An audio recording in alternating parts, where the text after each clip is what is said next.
Thank you for being here. The rest of the campus obviously did not know that we have donuts in here this morning, or they would all be in here too. Welcome to our second town hall of the fall quarter. I wanted to let you know, and I didn't know about it until I got here, that NAMI, the National Alliance of Mental Illness, a student group on campus, you probably saw them when you walked in.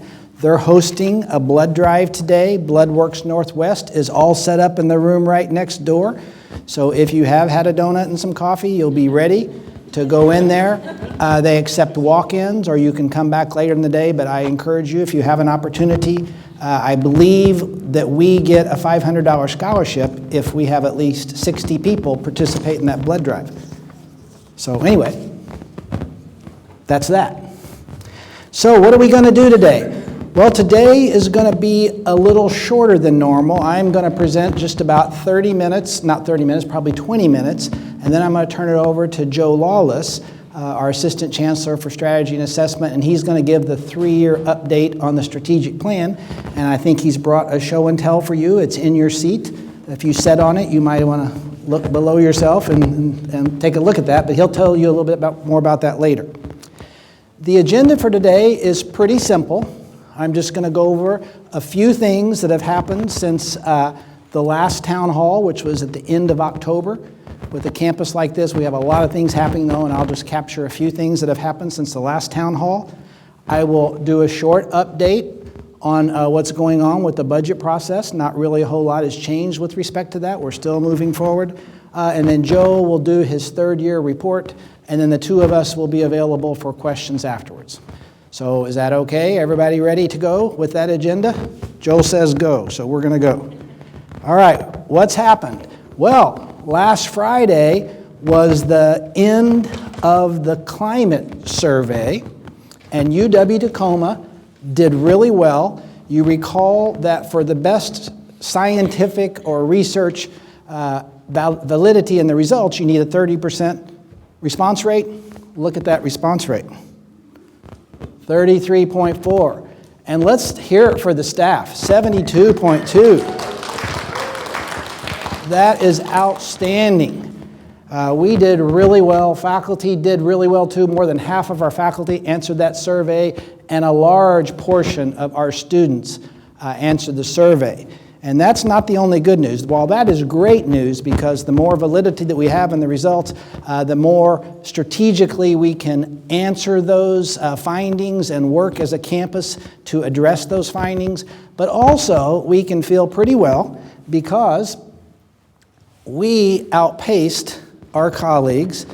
I just start figuring we're going to do this all the time. I don't know that UW-Seattle or UW-Bothell ever outpaces us on anything. So this makes me really proud. UW-Bothell, 17.3, UW-Seattle, 24.8, and they did health sciences as a separate entity, and they were at 17.7. So we outpaced overall and in all 3 categories. So thank you very much. That will pay dividends for us as a campus moving forward. Also, I like sports, and I know maybe you don't, but I do. And our football team has been a little bit down, but not very far. They're 6-4. We're just a little spoiled because we've gone to the Bowl Championship Series. We've been to the Rose Bowl in the past couple years, the Fiesta Bowl. So it's a little bit down. So I've widened my interest level and started keeping track of a few other things. Our basketball team right now, anybody know what the record of the basketball team is? Wow, they're 3-1. They beat Maine the night before last. They only lost to Tennessee, so they're doing really well. But I didn't realize it until I started kind of poking around that our soccer team is doing very well, and they're already in the NCAA 2nd round. So last week, they beat the Red Hawks, their crosstown rivalry in Seattle, in a very tight game, and they moved to the 2nd round, and they play the University of South Florida tomorrow.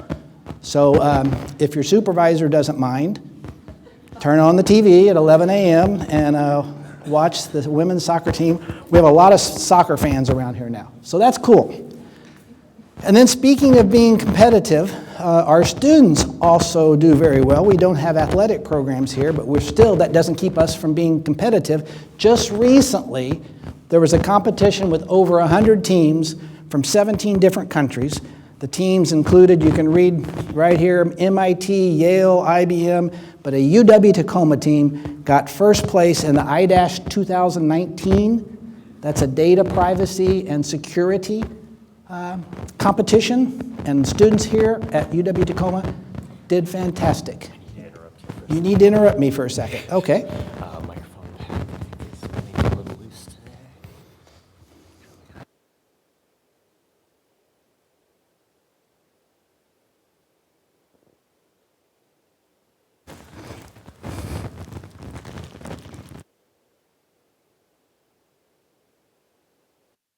Testing. Is that better? Is that better? Yeah. Thank you. Thank you, Josh. Thank you.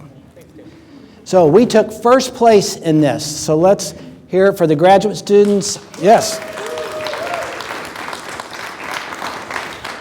Ariel, Juwan, undergraduate student David, and the two professors, Martin DeCock and Anderson Nascimento. So congratulations to all of you. Also, we've already bragged about these folks, but let's do it one more time, because finally on Monday, we were unable to find a location and a time that we could all celebrate together. But finally, this Monday, anybody know where we were?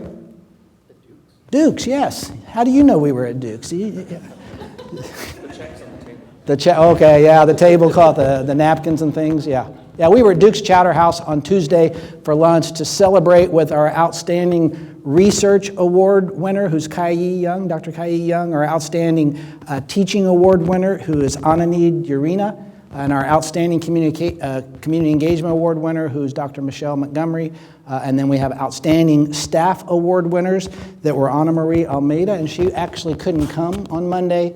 But then there is Danielle Peterson. So we had a great time.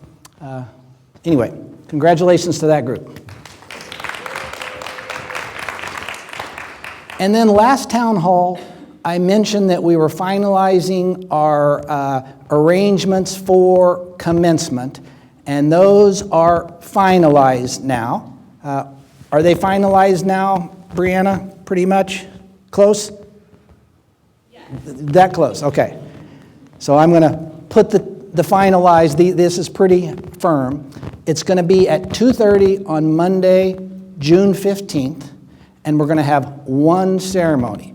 That's a big change. It's good in many ways because a lot of us just do one ceremony. All the students get to commence together, but there's some disadvantages too. We have to move the students through a little quicker. I think we're going to try 2 at a time. It proposes some challenges for us, but we're going to try 2. We're going to try one ceremony this year to see if that works. So be there. And you notice it's June 15th, so the faculty are still on payroll, so we're going to expect everybody to be there. Who's coming? Good, thank you. Did you take notes on who's, okay, good, excellent. All right, also last town hall, I mentioned that we were doing an update to our master plan. We were looking at it again. We're not looking to change it specifically or changing it a lot, but we're looking to activate it more and fine-tune it with respect to what's happened since it was done in 2008. So since I reported that, a couple things have happened. The space use study has been completed. Did anybody see the space use people? Yeah, they kept knocking on your door. They were here for an entire week. They studied us very carefully, and that's been done now and will be part of the final report. I saw the preliminary results. Actually, they did have a briefing with the executive committee of that project, and I was a little surprised. Some of our campus locations are highly utilized. No wonder we feel like overused, but some, there may be room for additional use in some areas of campus. So that's going to be very useful for us moving forward. Likewise, as we finish this up, I need everybody to please answer the dining survey. How many of you have got the dining survey? All of you have it.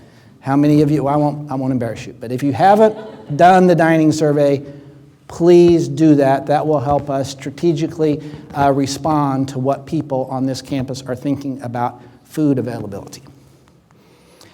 Okay, now the last major thing I want to talk about that's happened since last town hall is we had an opportunity to present to the Board of Regents. Once a year, usually in November, we get a chance to host them on this campus. So they were right here in this room all day last Thursday, the 14th, and we start that day with a presentation that we get to do of our choice on UW-Tacoma, what's happening at UW-Tacoma. And I was very proud of our presentation this year.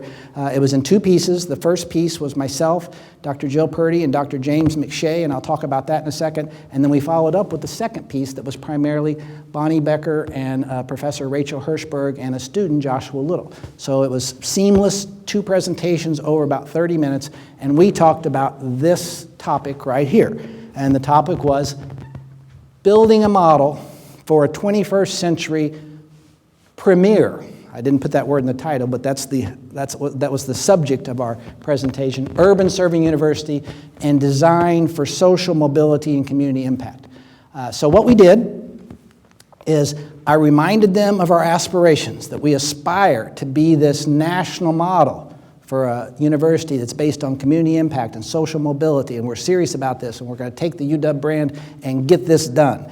I reminded them about that, and then I showed them who our students are, and this is just a small dashboard that shows some of the defining characteristics of who come to our campus. Things such as they're a little older, 57% are students of color, only 6% live on campus, a lot of commuters. They do graduate with some debt, but it's not a suffocating problem. 40% work full-time. So our student demographics are remarkably close to the national student demographic of kind of the future, what this country needs to educate over the next couple decades to be successful as a country. That fact really gives us that opportunity. If we can find out a way to help these students be successful and get them through school and provide the economic incentive through aid and so on and so forth, then we have that opportunity to serve as that national model. So we made the case for that. We talked also about the county. Pierce County is growing, so that even increases our opportunities here. It's a place where young families are coming. We're younger than the counties around us. We have higher employment rates than the nation, more jobs here. It's just a happening place. So all those things line up to give us this opportunity. And then we really encouraged the UW Regents, the UW as a whole, to think of this as an opportunity for the future.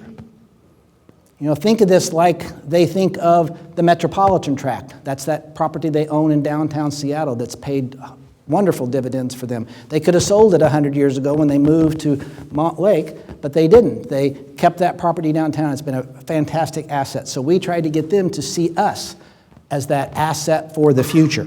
And we told them our campus is only 35% developed. They know that, but we told them again and showed them the development. The blue areas are the development around us. And then Dr. Purdy, she took over and started talking about how we have changed our campus, modified it to accommodate this demographic of students and a faculty that is interested to work on this community impact and social justice issues that we do. And she has been working hard with her deans and directors, TLC, the library, and so forth, and she went over some of these results of how we're modifying our campus just specifically to accommodate this demographic. And then also she covered some of the administrative policies that we've done in the past couple years to ensure longer-term financial sustainability. And then we kind of ended that portion of it with James, Dr. McShay, talking about the work with Tioga and the library and the Center for Equity and Inclusion, the remodeling effort and the expansion effort that's going to go on over the next couple years. That project is in design phase now. The design of it is starting, and the construction will start next fall, I believe in September, and we'll have that done. And that's specifically to make our spaces also conducive to success of the students we attract here. So after all that, then we had Dr. Bonnie Becker come up and talk about how we're digging in and trying to understand specifically reasons that students might drop out or matriculate away from our school. And she went into much detail about some myths about our students and the success of our students. I won't go into all the detail here. She came and talked at the last town hall, you remember. But one of the things that she talked about was the fact that our retention and graduation rates are actually very positive with respect to our peers. There was that article about 5 years ago that put our rates in comparison to Bothel's and Seattle's and kind of made us look bad and feel crunchy for a while there. Well, that was not really fair the way that happened. That happened with such a small cohort of students that came in 2006. It really wasn't representative of our campus. And since that time, we've made lots of improvements. And right now, you can see that we significantly outpace our peers. We significantly outpace the other Washington publics, the Centrals and Easterns and Westerns, but we're not quite where Seattle and Bothell are either yet, but we have a different student demographic. But I think Bonnie made the case that we were working on this really hard, and we continue on this every day. And then we ended with a presentation by a student, Joshua Little. He's actually a graduate. He graduated 2 years ago. And the reason we brought Joshua Little in, Joshua was involved in a key way in the strategic plan. At the end of the strategic planning process a couple years ago, we brought a student project in. Students were working on a voice, where they were taking a photo voice of campus, and they came in and presented to the strategic planning committee, and it really kind of changed. It didn't shock, I don't want to say it shocked us, it really empowered us to take bolder steps as we were finishing up the plan, and he was part of that. He's gone on now. He is a counselor at South Seattle College, doing very well, and he talked about how this campus embraced him and helped him be successful. It was altogether, it was a good day. And that was all during the academic portion of the Board of Regents meeting. They also have a financial and asset management portion. That's what FAM means, financial and asset management. And during that committee meeting, we presented on our $4 million allocation to design our academic innovation building and got that approved to move forward. So that design will start at the beginning of the next quarter. And then immediately following that, we actually got permission to change the name of the Academic Innovation Building to name it after the family who's been so generous in helping this campus all along. So we're going to name that Academic Innovation Building in honor of the Milgard family as a whole. So it was a great day for UW-Tacoma last Thursday. And then I want to talk a little bit about our ongoing budget situation. These are slides, the first two slides I presented last town hall, so I put the dates up there so you know you'd seen them before. The situation hasn't changed. We haven't gotten to winter quarter yet, so we don't know our student enrollment. We do know that it was less than we expected for fall, so we are moving forward with our two-tiered approach. We are going to ask for new allocations, new ideas to move the campus forward, but then also at the same time we're going to ask the academic areas to propose how they could reduce things in the magnitude of 1.5%, 2.5%, and 4.5%, and then we'll put these things together and we'll make recommendations on moving forward with both of those things simultaneously. During that time, we'll also evaluate our potential income, what the bottom line will be that we'll have to work with next fall, or next July when we start a new budget year, and then we'll make our decisions based on that. Another thing that I've been trying to do since last meeting, because it felt to me from last meeting that folks in the room, faculty, staff, and students, were not feeling a big a part of this as they wanted to be. So we really have been stressing that it is a transparent process, it's collaborative, and I've kind of gone around talking to people about how they can be involved. You can see here that I went to a faculty listening session. We have 2 more scheduled. I'm doing a town hall with our students on Monday. I'm going to go to SIS on December 6th. I'm available. I'll come to your area if you like and talk to you about what we're thinking and how we're going to try to measure what we're doing and make decisions next year. Lastly, this slide is very complicated, but this is the kind of stuff I like doing in my office when I don't have anything else to do, which is never. But a couple weekends ago, I worked on this, and essentially what this is over here in blue, this is what Carl presented to us a month ago when he came and presented. What we have up here in light pink was what Carl Smith said is likely to happen based on the demographics, the high school, the number of high school students, people transferring from other schools. This is a 2% growth for the next 5 or 6 years if we don't change anything that we do, okay? What I did then was I had Joe help me, but we worked on a model that what if we said we want to move from 13.6% graduate students to 15% graduate students in the next 5 or 6 years. We've been there before. If you look back here, we had over 15%. But what if we strategically and worked hard at increasing our graduate student population from 13.7 to 15.2, or 15.0? Likewise, what if we significantly worked on increasing our international student enrollment from 5.1 to 6? That's modest. We've been higher than 6 in the past. We were at 6.7, 6.4 when I got here. But what if we purposefully worked on that? We have these new programs that are coming online, mechanical engineering, civil engineering. We also have other programs that are getting ready to come to the Executive Budget Committee that the academic plan has put forward. So we can count on some new enrollments from those. Some of these enrollments, though, will take away from other programs. That always happens when you offer new programs. You might have people that would have come maybe to psychology that are now going to come to environmental science when you offer new things. That will happen. Likewise, what if we said we were going to strategically recruit students from Northern California and Oregon and increased our out-of-state students so that we only had 90% Washington students? When you add 6% international and 4% out-of-state, what would that do? Well, it makes the bottom line much healthier. Out-of-state students and international students bring more resources to the table. Out-of-state tuition is higher. So that could really help us with our budget situation moving forward, and it would increase the diversity of our campus. International students bring cultures from all over the world. Out-of-state students would bring students from around the country. So I'm not the one who's going to decide these things, but I talked to my leadership team on Monday, and they all agreed this was a good place to start. They're doable.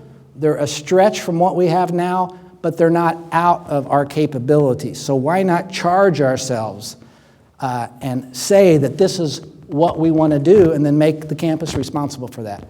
So that's going on right now. We're going to talk about this at Cabinet next week and get a few task force moving on those 3 areas: international students, out-of-state students, graduate students, and see what we can do to specifically firm up on enrollments in those areas. So now let me turn it over to Joe, and Joe is going to give us an update on the 3rd year of the strategic plan.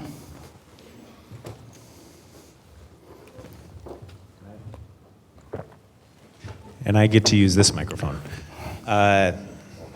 So what I'm going to cover this morning, I'm going to try to do it relatively quickly so that we have time for some Q&A. I want to talk about the Strategic Plan Coordinating Committee, progress on charting our course, a little bit about the strategic vision, some progress on initiatives and our measurables, and then talk a little bit about the strategic action plan moving forward. So first off, I just want to say thank you to the Strategic Plan Coordinating Committee and let you know who is on that. So from the staff, association, faculty, assembly, and AS UWT are Liz Hansen, Kai Young, and Laurel Hicks. Are any of you here? No. And then we have co-champions for each of the impact goals. So for students, it's Julia Smith and Nicole Blair. For communities, it's Ali Medeiros and Melanie Peterson. Scholarships, Lisa Izosaki and Stephen Norman. Equities, James McShay and Linda Isham. Culture is Deanna Blanchfield. And you too could join this committee if you're interested in serving as a co-chair with Deanna. So I invite you to let me know if you would like to fill that role. And then for growth, it's Carl Smith and Ben Mock. So thank you to that committee. We actually just met yesterday to look at the SIF process for this coming year, and we'll be announcing the SIF awards in about a month, probably mid-December. So I always like to start here in when I'm talking about the strategic plan, because these are our impact goals, and start with the compass that's all around access and kind of the 4 values that surround that. So this is where we are. So this was a 5-year plan, started in 16, 17. We're just starting year 4, going into year 4, which puts us at an interesting spot in terms of, I know Bonnie's like, what? How did that happen? It goes quickly. And what starts to happen is you start to creep up on the next planning cycle. So I'm going to talk about that a little bit at the end here in terms of what our plan is moving forward. So as I was looking at this, though, I went back. Does anyone recognize this graphic from the process?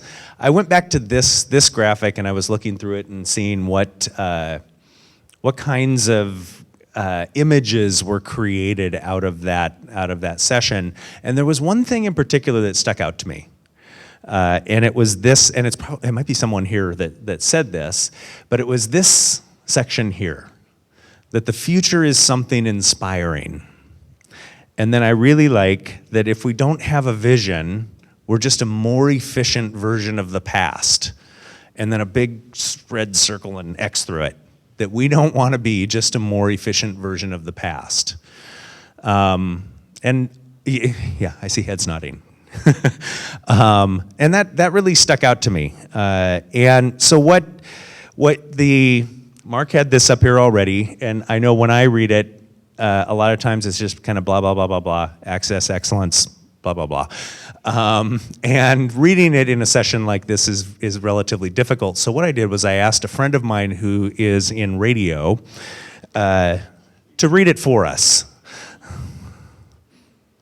The University of Washington Tacoma will establish its own unique UW brand by becoming the premier mid-sized public university campus in the country. It will accomplish this by operating at the intersection of access and excellence, as it provides transformative experiences in a nurturing and inclusive environment that boldly embraces the assets of our diverse student body. In addition to traditional research, the campus will champion faculty's public scholarship that includes our community partners and instills in students not only a deep sense of belonging, but also inspires them to embrace the civic-minded and social justice principles of their learning experiences into their subsequent lives and careers. I thought that was a better way to have it presented. It kind of sticks a little bit. Exactly. Yeah. And first pitch. So I like to use that, though. Last year we had this up here and there was a big red draft on it. So we have been using this kind of as that vision for what we want to be moving forward. And I thought, let's just remove draft. There seems to be relative consensus that captures, sure, there's detail that needs to be filled in the gaps, but that seems to capture who we say we want to be moving forward. So a little bit about the campus initiatives. Last year we created this page to demonstrate all of the different things happening on campus that move this plan forward. I encourage you to visit this page. I'm not going to go through these right now. It needs some updating. I'll be updating it over time. I will send you the link to this tomorrow, along with another link later in the presentation, that you can go look around at it. There's 80 different things on this page that we're doing that I found, as I was putting this together last year, was illuminating to me in terms of all the things that are happening, because we have a tendency sometimes to work within our area and know what's happening for us and the things that touch us, but not have a sense of what's happening elsewhere. So this is a good way to quickly kind of see all of the different initiatives that are happening on campus. So in your chair, probably sitting on it, is the third year update. So this is the third one of these documents that we've created. And I just wanted to kind of quickly recognize, this is not an exhaustive list of all the things within these impact goals that we're working on, but it's a sampling. It's a taste test of things that we're doing that we think have had an impact on these goals in this last year. So in students, it's the work that Amanda and the eight student access ambassadors had in Prospective Student Dreams, the SIF-funded project of building infrastructure for open educational resources in the library, which significant impact, financial impact for our students, not only immediately, but long-term in terms of building that infrastructure on this campus. The growth of the Legal Pathways program, I look at that program and think, wow, the work that's happened on that, is Patricia here? No. You look at that program, it looks like a program that's been up and running for 10 years. The work that is getting done, it's pretty impressive. The Community Partnerships Office that Ali and Julia Smith have put together. In the scholarship area, the Gen Cyber Summer Camp, which many of these are a struggle to put into their impact goals because they cross over so many. We just had room to recognize it here.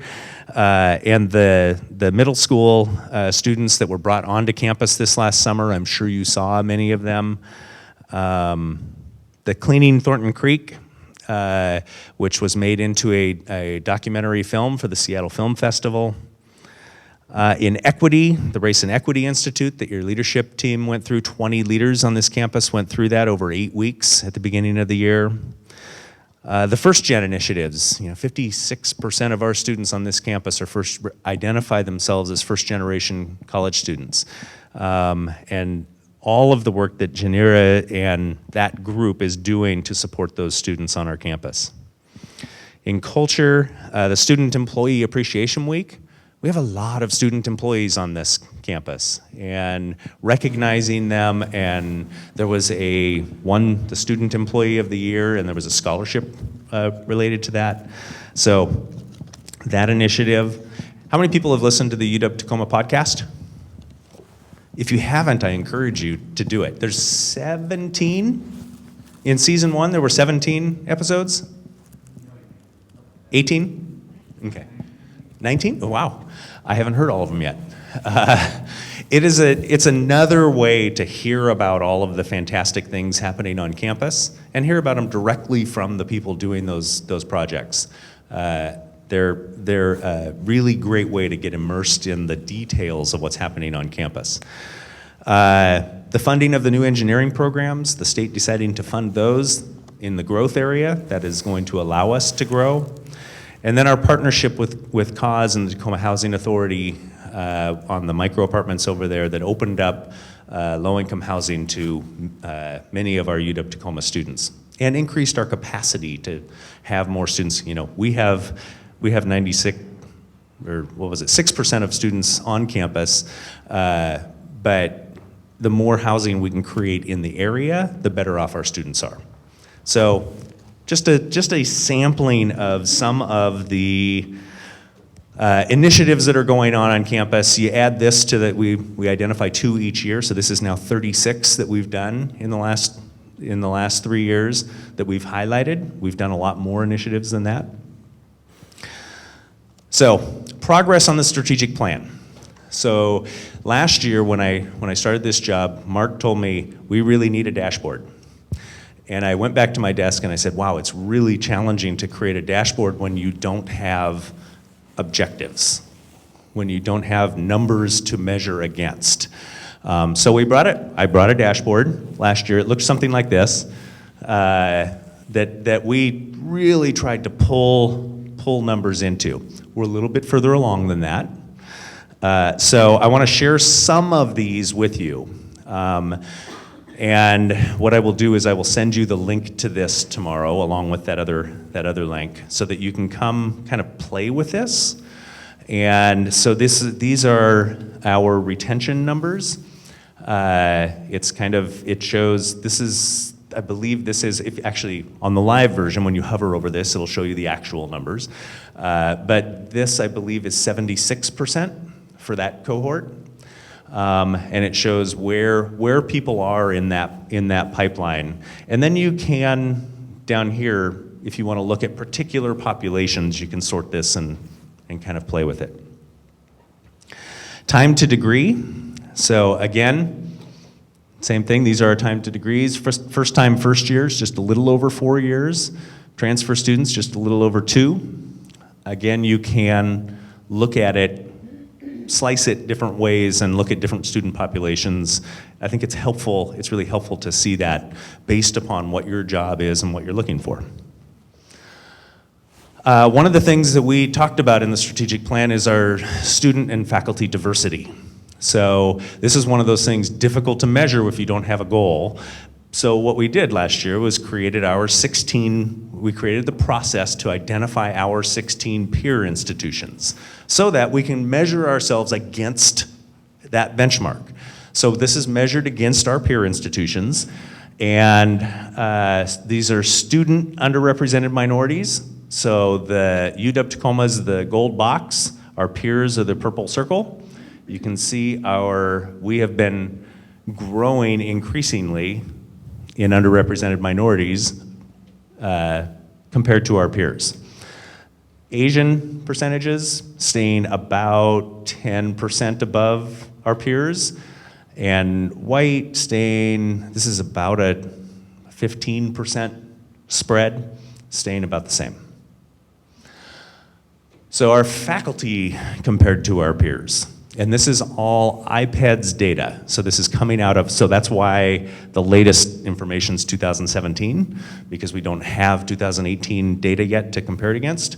So again, our faculty compared to our peers, underrepresented minorities, we were starting to track down. We're actually just a hair above now. Asian, we were tracking below, almost, I don't know what happened there, but almost equal to our peers, and white stays about the same. So then the big question of what we can do about that is our students, what do our students look like versus our faculty? So let me get this straight. The purple squares are us, our faculty, students are the gold crosses. So white stays about the same in terms of faculty being above by 20%. Minority, because this is the way you can get the data, there's a split, and then it starts to get closer in 2017. Our gender differences are almost exact. Our faculty-student gender are almost spot on. So this admissions funnel I'm putting up here, and I will tell you this is for demonstration purposes. It's not for the actual data. The data is different than this. Figured that out at 5 a.m. this morning. But I wanted to show you this to show you what we're going to have here. Number one, this is just 1 year, and we're going to have multiple years to show what this funnel looks like over time. The other thing that's really helpful is to be able to look to then sort it by different programs and see what does the admissions funnel from application to registered look like by program. It's a helpful tool. So again, these numbers are off, not drastically, but they're off. So this is more for concept than it is for content. Types of degrees conferred. So here's our degree growth over time from 2014 through 2018. How many master's degrees, how many bachelor's degrees. Degrees conferred by ethnicity. So breaking that out by ethnicity, the number of degrees conferred. We have another one that's STEM degrees. I didn't put that up here just for time, but that's included in it as well. So now I want to talk about the data from NESE. So NESE is the National Survey of Student Engagement. We surveyed our students last spring, and we just got the final data on that, broken out by program. But I want to share the high-level information here around what did our students say. So in NESE, they survey first-year students and seniors. So this is always broken out by those two different populations. And what they're looking at is these big categories: academic challenge, learning with peers, experiences with faculty, and campus environment. So those are things that have been demonstrated to positively impact the student outcomes and elements of engagement. So these mean that we are above our peers in this column. These are our peers. This is our whole Carnegie classification, and this is all of NESE, all NESE participants. So for the first year students in reflective and integrative learning, we track above in all three categories. Collaborative learning, track above Carnegie class. Quality of interactions, track above both. All of these symbols mean that we track equal with our peers, or with those three classifications. So those are the first year students, and then these are our seniors. It's pretty impressive. So what the solid blue triangle means is that we track way above those categories. So for our Carnegie class and all of NESE, collaborative learning, our seniors say that they're doing a lot of that. The one area where we track below any category, our peers, is student-faculty interactions. So it tells us, NESE isn't meant to be a punishment. What it's meant to be is, here's indicators of things that you can do to improve student experience. So then there's two more slides here. One is with our first year students, what are our highest performing things on here? Quality of, I want to actually point this out. We are 20 points above our peers, compared to peers, on quality of interactions with other administrative staff and offices. That's pretty impressive. I think we owe a round of applause for that. And then we're above on learn something that changed the way you understand an issue or concept, combined ideas from different courses, worked with other students on course projects or assignments, identified key information from reading and assignments. So these are first year students. These are the things that they're saying that they're doing a lot of compared to, these are always compared to our peers. So, and then our lowest performing relative to. So these fall into two major categories. So social involvement on campus, worked with a faculty member on activities other than coursework, institutional emphasis on attending events, discussion with people with political views other than your own, and institution emphasis on attending campus activities and events. So I'd put these into kind of two categories. The student experience when they're on campus, and they're kind of what we term the Husky experience while they're here, which we know that, and it's not a surprise to anyone. And there are things that we're doing to try to improve that. But this is what our first year students are saying, is they're not getting the experience that they would like out of this compared to our peers. So now the seniors basically, everything up here says we're working our tails off. That is what, so spent more than 10 hours per week on assigned reading, assigned more than 50 pages of writing. They again, like quality interactions with other administrative staff and offices, work with students on course projects, spent more than 15 hours per week preparing for class. So our seniors are basically saying we're working our tails off. That's what we're doing really well. Lowest ranking, quality interactions with students. So that social piece. Talked about career plans with faculty member. That's, those lead back to that one little triangle that was downward pointing. It's the student-faculty interaction. Participated in internship, co-op, field experience. We're below. Discussed your academic performance with the faculty member, and then the social piece again. So those are the things that our students through this survey, and this is the top layer of these reports. There is a lot of depth here, both by program, depending on how many of your students participated, and also by campus, and there's tons and tons and tons of data around this. So I've tried to make that available to people.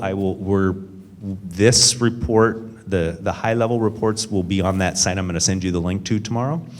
And we will put as many of those as we can. Some of them get really technical and they're difficult to interpret, but they're all available if you would like to have them.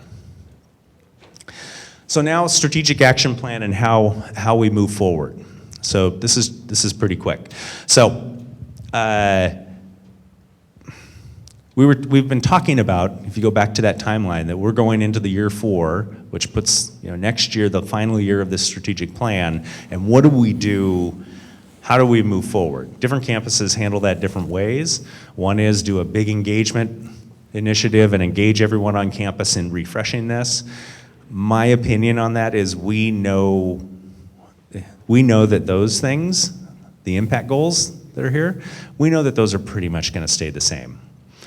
And we know pretty much what we have to do in terms of strategic actions. So I've highlighted some here, which is strategic enrollment management and what we're doing, what Carl presented, retention strategies that Bonnie presented, the academic plan that Jill has talked about, enhancing student life, linking back to those surveys, enhancing student life and the Husky experience that Mentha has talked about. And there are probably a few other things that we know as a campus. These are the things we really need to focus on in this last 2 years of the plan and transitioning forward. So there's some other things here. The leadership team is going to be kind of putting together what those would be, and then we will engage the campus in confirming those and figuring out how you can be engaged in helping to move those strategies forward. So that is all I've got, and I'll open it for questions. John. That last bullet point on that last slide said, Oh, Mike. Sorry, John.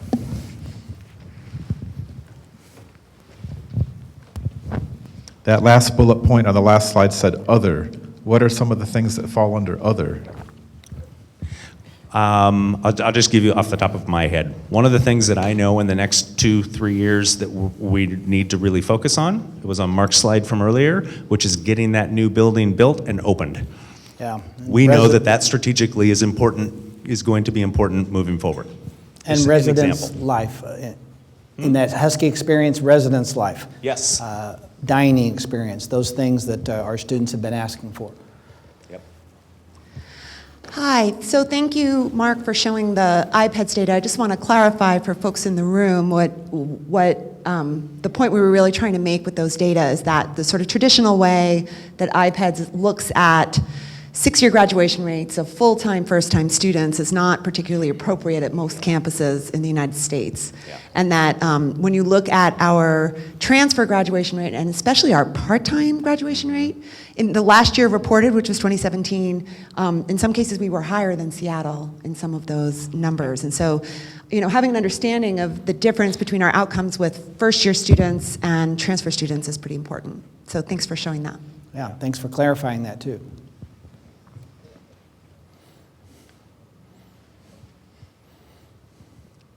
Other questions? Yes. What do you see as the biggest changes with the library on campus over, with like the remodel and the redevelopment? Go ahead. Okay. I'll give you my opinion on that. I think that everyone acknowledges that when that library was built, it was not structured in quite the right way. I think that's probably correct. So the efforts right now to restructure and make things right between both of those buildings, I think the lens that needs to be used for that is really around student and the impact on students.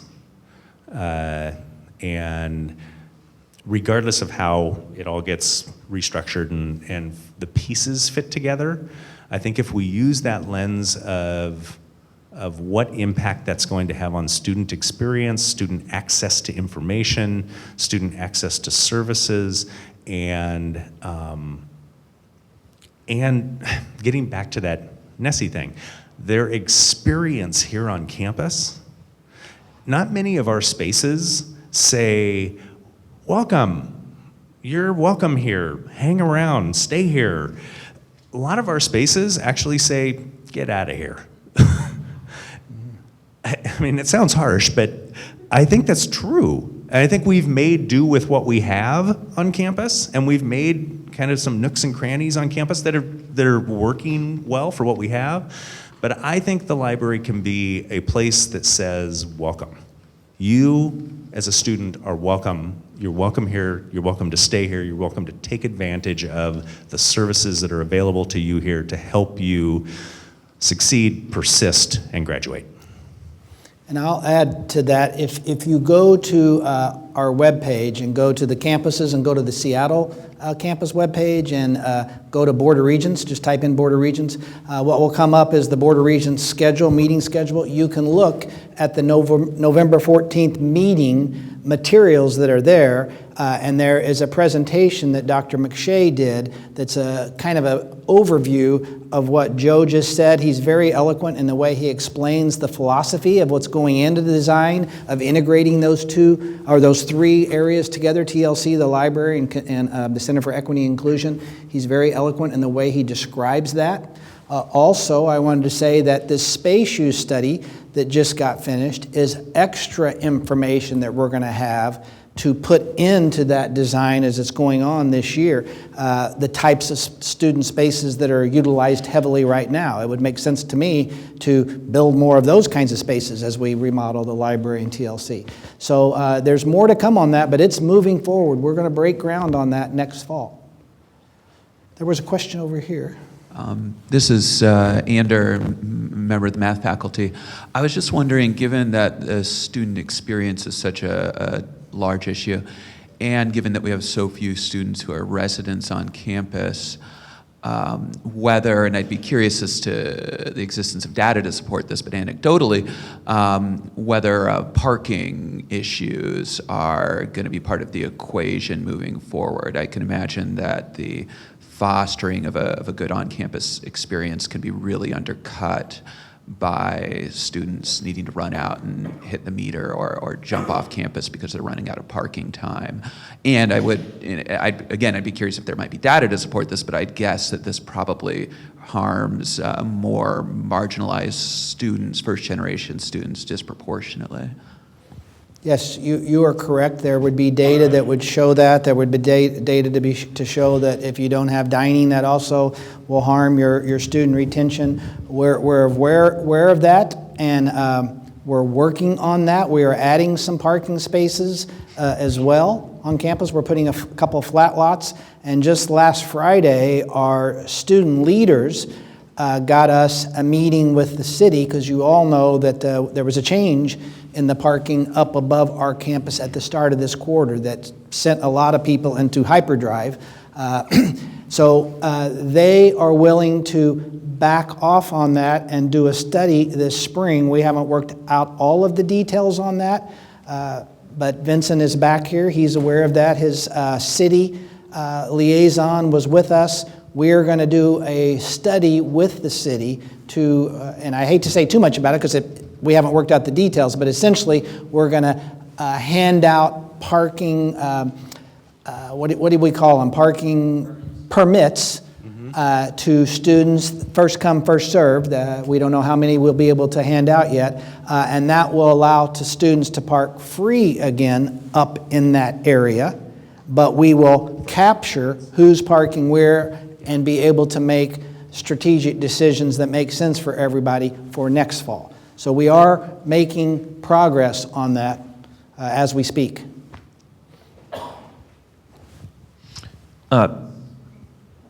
Shoot, I lost my question. Back to space again. Looking at the projections for on that 2% growth, Yes. the model that you were working with, conversations that we're having around space and looking at the space, and maybe the space use survey will inform this a little bit, but what are we looking at as far as space to accommodate that growth? Because we're starting to feel pinch and pain and trying to, hey, if I give up this space, then can I have some space for this? And we're starting to play that game a little bit, but what about accommodating for it? And those feelings are real. I feel that as well. However, that being said, the space use survey is also telling us a lot of things that really open my mind. There might be areas of campus that we don't think of as being available for growth, classroom, what have you, that we can capitalize on now that somebody from the outside has looked closely over an extended period of time. So I believe there are opportunities within our current physical plant to make significant increases in our student population, our offices, and all of those things. Sure. So to follow up on that, might that mean that there might be a cultural change in how we look and use our space and how space is assigned, and that there may be some change pain? There may be some change pain. I think that worried a lot of folks. I'll just be blunt. When people were knocking on your door to see if you were in your office, that probably is alarming to some people. I actually enjoyed it. I got to know the people that knocked on my door and welcomed them to our campus. But yes, that would be possibly some pain points if we have to reduce the space available some to us or share space or things like that. But there are a lot of opportunities, pretty big opportunities, from the preliminary results that I saw. And we're not going to hide those results. Those results will be available to everybody. So you'll get your opinion right in the middle of all that too. Did you have another question? Okay. So this is Ruth Vanderpool. I'm a math faculty on campus. I am glad you're suggesting that you will be transparent about some of the information. And so in that line, I would like to remind you that you have this website, the Snoqualmie Tioga Update Project, that relates to the library move and this giant kind of moving of units around campus. And you just cited that there was this wonderful presentation that was given about that project, and it's not on the website. Like, that is the place I go to look at what's going on with that project, and it's been amazingly not updated very, very regularly, despite me asking at least 2 separate public occasions that be updated and post the ideas for the floor plans that are being are supposed to be distributed. But again, I know very little information about it. It does seem to be hidden and not transparent, even though you created this website. It doesn't seem to be used. Well, we can do that right away. Dr. Miché's presentation, he used the library TLC CEI project as an example of what we're trying to do in total to the campus, but it's heavily refers to what you're talking about. And that's available right now, but it's available on the Board of Regents website. But we can capture that presentation and put it where you're asking for. In all of the presentations that I've gone to, people have always referred me to this internal UWT website and said that would be the most up-to-date. So if that's not the case, you should provide a link on that website to send me to the place where you think the information is going to be given to me. Because right now, this is a non-functional website that's giving me no information and not been updated. So I'd really like that transparency promise to be delivered so that I have an idea of what's happening to the space and the movement that you said is going to start in the fall. Yes. I really want to make sure that all of the concerns I hear from the students are being taken into account. So thank you. Okay. Thank you.